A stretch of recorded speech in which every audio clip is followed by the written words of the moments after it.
Is there a backstory on this one, Kevin? I'll put you on the spot here. It's pretty much what I said. He came to me and was trying to figure something out, and So we it's were not going it's not round from and an round about trying to arrange everything to get to solve what we wanted. I said, who's probably could help with this? It's my PE guru. So so this is not from like an exam. It's just you and a colleague kind of kicking something around. yeah, Gotcha. Yeah, okay. Interesting. I mean, it sounds like a PE problem. So Yeah. Well, okay. I thought about this a little bit and I'll kind of share my thoughts and you can tell me what you think if this is useful. But let's just read it for everyone. So, a coworker brought me a problem.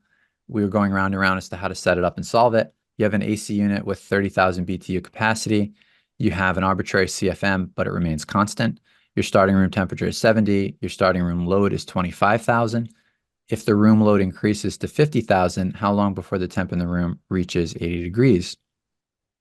So, the first thing I thought about here was the initial so conditions. Go let ahead. me. So basically, what this is about is, say you have a pump room and you're conditioning it with a unit that has 30,000 capacity. You're set at that capacity, and that's your normal operation is the 25,000. And then say a second pump comes on for an hour or two a day or however long, then how much time would it be before that room gets to a certain temperature? Because your unit is in a no-win situation. It's eventually gonna, the heat's gonna catch Yeah, up. it's oversubscribed. So I guess the first thing I would note about the 30,000 versus the load being 25 is one of two things. If it's constant, um, if the capacity is fixed, then it's overcooling. So it means it's going to cycle on and off as needed, unless it's variable capacity, in which case it's actually not going to run at 30, it's going to run at 25, depending on how it's controlled. I don't know if you have input into that. Does that make sense? Yeah, that makes sense. If But I it's mean, bigger than necessary, it's going to turn off we about can, 1/6 of the yeah. time. I mean, but we can lower the AC to 25,000. The point is that the new Right. load comes in and the AC can't can't hit it. So Exactly. So that's the first assumption that I kind of made in thinking about this is I just said make the initial load equal to capacity so that we don't have to get into the complexity of that aspect of it. So maybe it's 25 equals 25 or 30,000 equals 30,000, whatever the case may be, which is to say that that room is operating at steady state, it's in equilibrium, and it's maintaining a temperature of 70 degrees. And that dramatically simplifies our analysis because um, we actually can ignore the load and the existing air conditioner and just pretend they don't exist. We basically have a room which is 70 degrees. Yeah, that has a new load. No, we can imagine there's no load, no AC. Right, right. I was saying then it gets a load afterwards. Yeah. Right. Then it gets a load. Exactly. So now we put a load in that room. If it's, what did I use your 50,000 number? Increases by 20,000. So I said now we throw in a 20,000 BTU per hour load in here. And I also made the assumption that the load is entirely sensible, just to simplify matters more. I don't know if that's necessarily the case. Um, and then I just said, let's do our Q sensible equation, 1.08 CFM delta T. And we know this, and we know this is going to be, you're interested in when it's going to reach 80 degrees. So this is going to be 10-degree delta.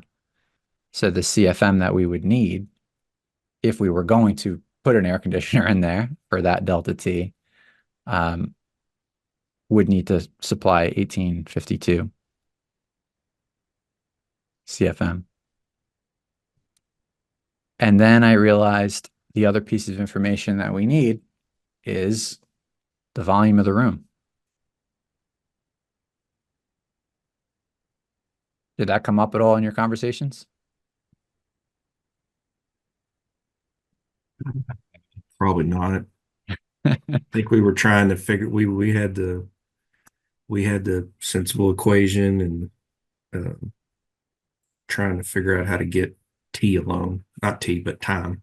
So Yeah, for that's transient heat transfer. So the only place time shows up in this is this CFM, cubic feet per minute.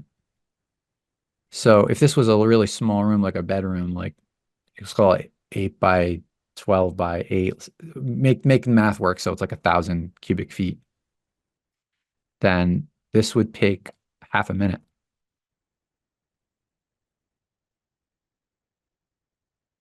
Cubic feet cancels, and that's like 0.53 minutes. And at first I looked at that and I was like, that can't be right. That's too small of a number. But then I converted the 20,000 BTU per hour to watts, and this is almost 6 kW.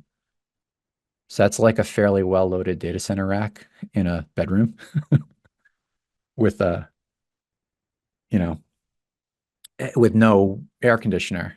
Because there's 1852 CFM that we would need to provide at 10-degree delta, but we're not providing it. Instead of providing it, we're just letting the heat run up and running a timer. And this is kind of like a backdoor way to figure out how long that would take.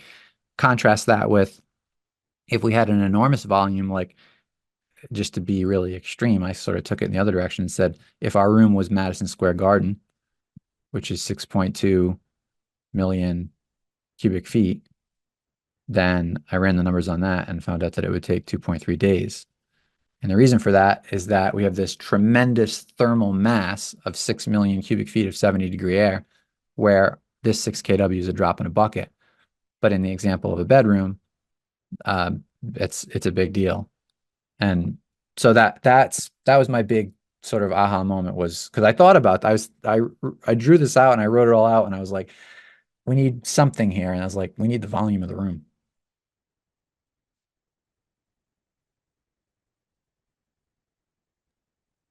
I knew you could do it. I had faith in All right, let me know what your colleague says when you share this analysis. All right, that was a fun one.